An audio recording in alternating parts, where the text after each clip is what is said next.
Session 30, The Renewed Steward, Who You Are Now. Welcome to Session 30. I'm Rich Abbott. This is the Steward's Mind, the final session. 30 days, 6 themes, 30 sessions of work that most people never do, on the interior, on the lev, on the news, on the hand, on the voice, and on the legacy that all of it is building. I'm not going to spend this session teaching new content. There is no new Hebrew word, no new psychological framework, no new practice to install. What I want to do in this final session is something that I believe is more important than any new content could be. I want to help you see who you are now. Not who you were when you started this journey 30 days ago. Who you are now, after the work that has been done in here. Because one of the most consistent failures of transformation programs of any kind is that people complete the work and then fail to register what has actually changed. They finish the 30 days and immediately ask, what's next? Where's the next course, the next book, the next program? And in the rush to do the next thing, they do not stop to consolidate what has already been built. Today we stop, we look. We name what has changed, and we close this journey with a declaration of who you are now, as a steward, as a person, as a builder of something that will outlast you. Part 1. What has been built? Let me walk you back through what has been built in these 30 sessions, not as a summary, as a recognition, as a seeing of what is actually there. In week 1, you establish your identity. You examine the financial identity that had been running your life, inherited, absorbed, never consciously chosen. You held it up to the light of Scripture, and you chose a different one. Steward, image bearer, one who was created for purpose and equipped for it by the one who designed you. That identity did not exist in its chosen, examined, deliberately held form when you started this journey. It does now. In week 2, you looked at the lev. You named the operating agreement of your inner command center, the beliefs about money that had been running automatically below the level of conscious awareness, producing the financial outcomes you had been experiencing. You traced them to your sources. You identified them without shame, and you began the work of taking them captive. The belief may not have been fully replaced yet, but you can see it now, and what you can see, you can change. In week 3, you worked on the news. You understood, not just intellectually, but in a way that gives you agency, how the mind actually changes. You understood neuroplasticity as a scientific language for what Paul called the renewing of the mind. You built the daily architecture of renewal, and you began the process of structural transformation, not cosmetic, not behavioral only, but structural. The architecture is in place. The renovation is in progress. In week 4, you put the hand to work. You looked at earning, spending, giving, saving, and investing through the lens of a steward rather than an owner. You established the give, save, invest, live framework. You examined your relationship with work as vocation. You took the practical financial life seriously as an expression of renewed identity, not as a separate category, but as an integrated expression of who you have become. In week 5, you changed the voice. You conducted the vocabulary audit. You identified the seeds that had been planted by reflexive financial language automatically, habitually, below the level of conscious attention. You named the 4 phrase families. You built your personal declaration set, and you began to speak a different financial vocabulary, one that plants life rather than death, trajectory rather than limitation, steward identity rather than victim identity. In week 6, you looked at the horizon. You established a framework for a legacy that is large enough to hold what Solomon was describing: financial, cultural, and spiritual. You examined the financial culture being transmitted in your household and what you want to transmit.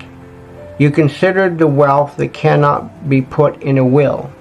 And you committed to the long game, the decades-long, 2-generation-long project of faithful stewardship that produces a nashal worth receiving.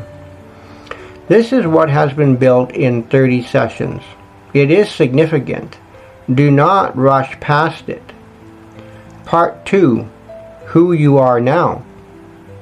I want to give you a portrait of who you are now after this work, not as flattery, as recognition of what the scriptures say about the person who has done what you have done.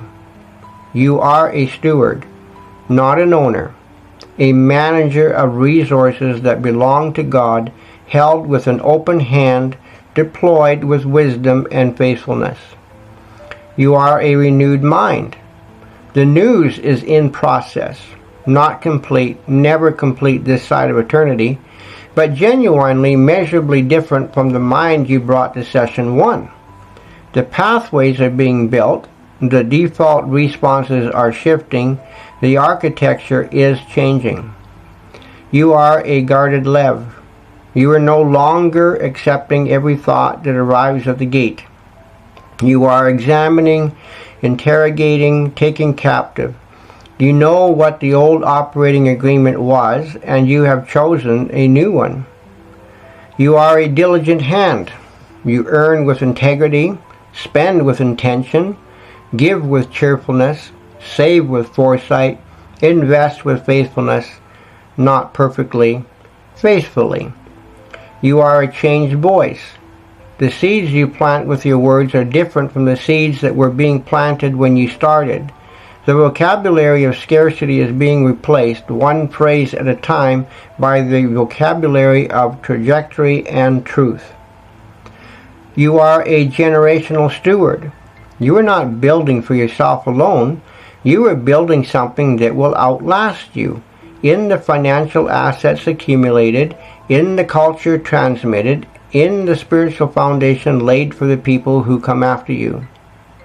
This is who you are now, not who you will be when you achieve a certain financial milestone, not who you will become when you have done more work. Who you are now, by virtue of the identity you have chosen and the work you have done in these 30 sessions. Part 3. What comes next? The steward's mind is 30 sessions, but the steward's life is not 30 sessions. It is a lifetime. The daily architecture we built in session 14, morning anchoring, interception practice, evening evidence collection, weekly review, does not stop because the program has ended. It continues. It is the ongoing maintenance of a renewed mind in a world that continues to apply the pressure of the system kamaso, the mold of the pattern of the world. The declaration that you built in session 24 does not retire because this journey has concluded. It is your morning vocabulary, spoken aloud, present tense, consistently, until the new pathways are so strong that the old ones have no grip. The vocabulary replacement work of week 5 does not stop. The audit continues, the substitutions continue, the seeds continue to be chosen deliberately, life over death, trajectory over limitation, steward over victim. The legacy building of week 6 does not pause. Every day the model is being observed. Every financial decision is transmitting something to the generation that is watching. The financial culture is being shaped in real time. What comes next is the continuation of what has been started. Not a new program, a life, a steward's life, lived with identity, with a guarded lev, with a renewed news, with faithful hands, with a changed voice, and with the long view operating as the primary frame. You have everything you need to continue. Part 4, your final declaration. This is the final declaration of the steward's mind. It is not a closing ritual. It is a statement of who you are, to be spoken, believed, and lived. Read it first, then say it with me, slowly, deliberately, with the full weight of 30 days of work behind every word. I am a steward of what God has entrusted to me. I hold it with an open hand and manage it with a faithful one. My identity is not defined by my bank balance. It is grounded in the image of the God who made me to create, build, and give. My leve is guarded, the gate is mine to keep, and I keep it with intention. My mind is being renewed, daily, structurally, really, by the truth of what God says over the lies I inherited. My hand is diligent. I earn with integrity, spend with intention, give with cheerfulness, save with foresight, and invest with faithfulness. My voice plants life. The seeds I sow are chosen deliberately, trajectory over limitation, abundance over scarcity, steward over victim. I am building a legacy in 3 dimensions, financial, cultural, and spiritual. For a generation I may never meet. I play the long game. I finish well. I run my own race. I am the renewed steward, and I'm just getting started. Part 5, a personal word. I want to close this journey with something personal. I am Rich Abbott. I spent 45 years with a financial identity I did not choose, running beliefs I've never examined, speaking a vocabulary I never audited, and producing outcomes that confirmed the thermostat I never knew I had. I was not stupid. I was not faithless. I was unrenewed. The work I have walked you through in these 30 sessions is the work I wish someone had walked me through 40 years ago. Not the neuroscience that has come more recently, but the theology, the biblical framework, the understanding that stewardship is a calling and that the image of God in me includes the creative and productive capacity to build, that Proverbs and Deuteronomy say what they say, that the wealthy figures in the New Testament were not condemned for their wealth, they were honored for their faithfulness with it. You have done in 30 sessions what took me decades to begin to understand. And you are not too late. You are never too late. The brain changes. The leve can be renewed. The voice can be changed. The legacy can be built, starting now from wherever you are and with whatever has been entrusted to you. I'm grateful you took this journey. I'm grateful for every session you showed up for. I am grateful for the work you did in the reflections and the declarations and the daily practices. The steward's mind is complete. The steward's life has just begun. Free Money Mindset Guide can be found at richabbott.com/guide. This is Rich Abbott. Go build something.